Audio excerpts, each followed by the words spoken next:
Welcome back to Tipsy Whiskey Shenanigans. I'm Steven, and tonight, whenever the heck you're watching this, we are getting into 110 proof whiskey. But before we do that, please do me that favor. Like, comment, and subscribe. That helps us out a ton, and we seriously appreciate the support. But let's get into 110 proof whiskey.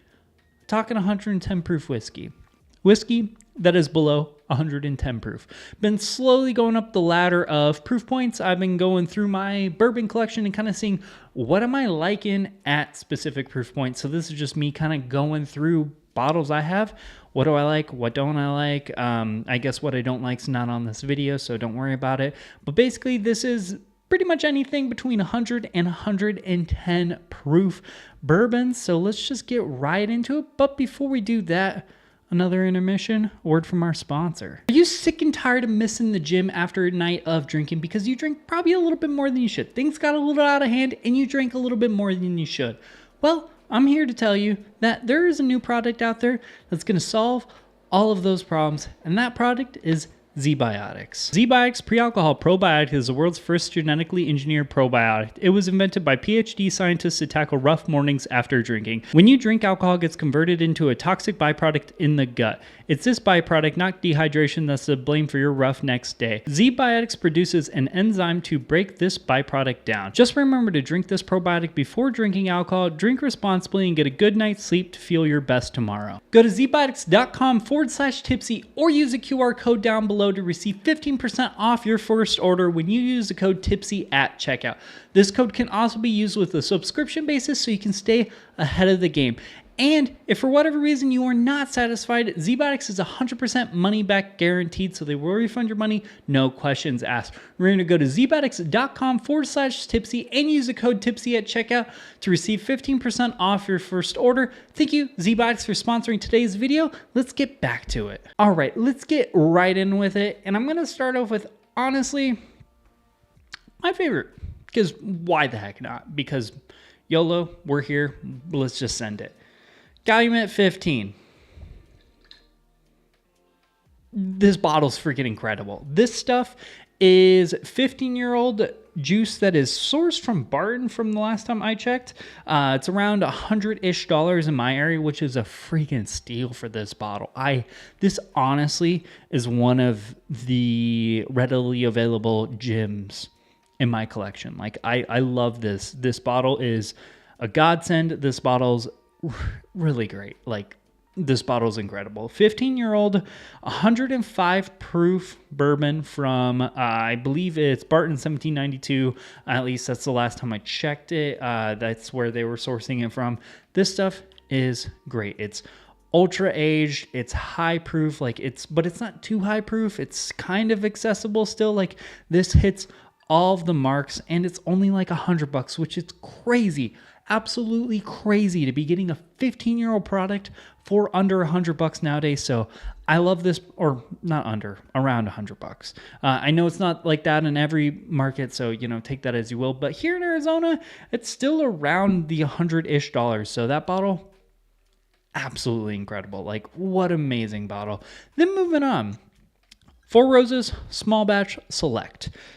The Four Roses was on the last video. This is my preferred variation of Four Roses. I don't know what they do with this one that's different, because this is just like a select version of their small batch, because the small batch is booty juice compared to this. This stuff blows my mind. This is the mintiest bourbon I have ever had. Like, this SOB, minty AF, which I love. I love a spicy bourbon. I like things that are herbal, spicy. I like rye a lot, but I also like sweet things. And this is kind of, this gives Burr Rye vibes, but like a really minty Burr Rye. So I absolutely love this bottle. It's like 50, 60-ish bucks. 104 proof Four Roses bottle. Looks a little bit nicer than the single barrel in my opinion. Has a nice like brown gold. Good aesthetics. I like it. Really, really awesome bottle. On to the next one. Maker's Mark. Now, I will say, This one, this specific one is FAE02. This one is like a toasted barrel with like a nice like chocolate. I believe off the, let me read. Yes, this was the Virgin French Oak toasted ones. This stuff is incredible. Absolutely love this bottle. This is honestly this is my favorite license plate series. But in this place, I'm just putting like kind of like any Maker's Mark private selection pick that is under 110 or at 110, because I'll be honest, I have like a smidgen, like just a few that are a little over, but by and large, most of them are like 109. This specific one's 109.1 proof. I really, really like these. I think the Maker's Mark weeded profile does really, really well with whatever Maker's is doing with that stave finishing profile series. Like, I have never had a bad pick. I've never had a bad license plate series. Like, I haven't had a bad Maker's product outside of the standard Maker's. We all know I despise that bottle quite a bit. But everything else, I love it. I don't know what they're doing incredibly right, but they're doing something right. I've had a ton of picks, especially those 375 packs that you get at Costco. At this point, I've gone through like 3 different variations of those packs, and every single one of those is so freaking good. Like, I do not know how Makers does it. They consistently release inconsistent products that are all consistently great. Like, it's just great. So let's go on. Moving on. Next, with another one that's kind of in the same boat, Starlight. These aren't in my area. I've had a very few amount of these in my collection, and I'll be honest, this is the only one that's 110 proof. This is the Storytime Starlight Port Barrel. This is the Port Night. I really, really like this. This is Starlight. They do their own distilling. They come from Indiana, but they're the only, maybe probably not the only, but they're one of the few bottles that says, you know, distilled in Indiana that's actually craft whiskey. They do primarily focus on Finnish whiskey from what I've seen. At least all the ones I have are Finnish whiskeys. And not going to lie, I think they do it really, really good, especially with some younger juice. So this specifically is 4.5 years, and this is probably one of the better 4.5 craft finished whiskeys I've ever had. Like, this is such a great pick, and I think they do such an incredible job over there. I cannot wait till they expand big enough to reach Arizona and I can start just picking them up on the shelf, because as we know, I hate buying whiskey online. I just do. But I do really, really like that stuff. Moving on. Next, going to probably one of my original loves. Russell's single barrels. These Russell's single barrels are great. I'm a Wild Turkey fanboy. I really, really like the Wild Turkey profile. I think it does really, really great. They're probably one of the better heritage distilleries, and honestly, I think all of these Russell picks kill it. Even I'm one of the few people out there that's gonna say this and like totally mean it and agree with it. Even the non-pick ones, just the normal single barrels, I think are really, really good. I think Russell's is such a great, like, that Wild Turkey flavor profile. I really think this Russell's single barrels are fantastic. My only downside with this, because, you know, I like my, like, you know, cinnamony cherry pie thing. That's what I call the Wild Turkey flavor profile. It works for me. I love it. My only downside with these is in recent years, they have price jumped like an MFer, and now they are quite a bit expensive, but man, oh man, oh man, they are real good. And in my opinion, much, much better than Rare Breed. Again, probably not a popular opinion, but you know, you could be wrong. You could be wrong. Don't worry about it.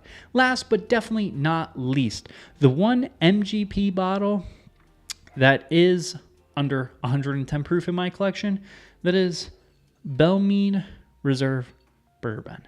This is an oldie but a goldie. I don't believe they make this bottle anymore, which is unfortunate. I haven't seen it in years, again, unfortunately, but this is basically just blended MGP at 108.3 proof. This stuff is fan-freaking-tastic. This I put up against like 1920, Rare Breed. This wins for me. It really does. Especially nowadays. I'm pretty sure when I put it up against it, I don't think it won. But nowadays, man, oh man, this is some really, really good blended MGP at a very low cost, like really good blended MGP at a low cost. I would love to put this up against some of the other MGP bottles that I've recently acquired since I kind of fell in love with this, to kind of see where it stands. But this is still a really, really good bottle. And if you see it out there, I strongly encourage you to pick it up. That is straight up crushable, especially with it being 108 proof. Like, it's just the right amount of proof point to bring a lot of flavor, but not so much where it's overwhelming you. Like, that is just so great. Love 108 proof, 110 proof MGP, like low proof MGP. That's probably why I like MGP so much, because it's all like cask strength stuff, but it's like low cask strength. Who the heck knows? That being said, this is a wrap for today's video. Please do me that favor, like, comment, and subscribe. Let me know down below what you thought about today's video. Let me know down below what are some of your favorite go-to in between that 100 proof and 110 proof range bourbons. Like, what bourbons are you gravitating towards in that area? Also, do me that favor, check out the Facebook, Instagram, and the Patreon. Links for all that stuff are down there below. That is a wrap for today's video. Cheers, y'all. We'll see you later.